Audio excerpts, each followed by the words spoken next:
You need to jack it up in order to spin the wheel freely.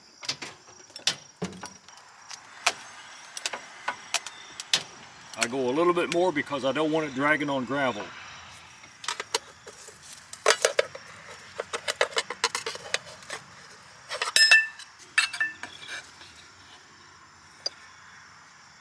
If you just bought your RV or your trailer, go ahead and pop them rubber covers off that we just removed and do a visual to make sure you do have grease out there. Now I did this on all 4 of mine.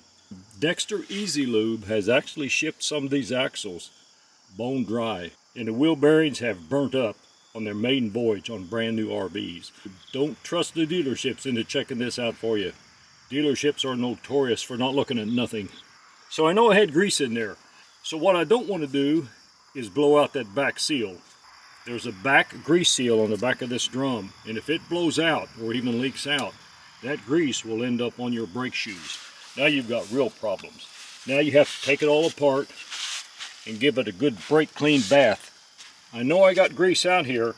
A lot of people will pump this full of grease until they have grease shooting out here because that's what Dexter tells you to do. Well, about every 10 or 12,000 miles, I'm pulling these wheels off and I'm going to manually pack these bearings by hand and inspect them. You really should be doing that anyway.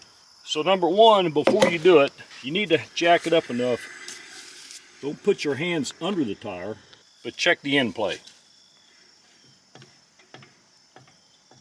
Very little, actually measured probably in 10 or 15 thousandths of an inch, maybe less, it's hard to say. But I've checked hundreds of wheel bearings in my life. But the next time you're putting on a wheel bearing and you're putting on that nut, go ahead and back it off, tighten it up, take all the preload out, back that nut off by hand or with a crescent wrench. Go ahead and back that nut off just a little bit, and you'll get an idea of what 5 thousandths, 10 thousandths feels like, or what even 1, 2, or 3 thousandths of end play feels like. So now the only thing to figure out is how many pumps you want to give it. Well, 1 or 2 pumps, there's not even use going through the trouble. 50 pumps is obviously way too much. Is get it a spinning and start giving it a few pumps. 1, 2, 3, 4, 5, 6. I think we're going to go with 7. They use red grease at the factory, and I'm using blue now, and I can see it starting to work out. Kind of hard to see, but don't look there at the blue. You got to look at the outer cone of the bearing. You can see where it's starting to get dark. If you do it this way, and you have grease out here, now if you're dry out here, you've got to keep going until you see some grease out here. Well, that's not my case here.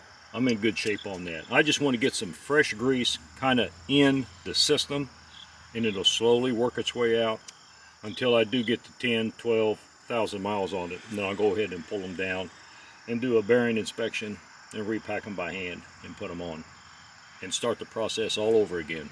This method used here would just about guarantee you'll never ever blow out that rear seal or even force grease beyond the rear seal to get on your brake drums. If you have any questions, please don't hesitate to ask them in the comment section. Well, thanks for watching, and drive safe out there, and have a good one.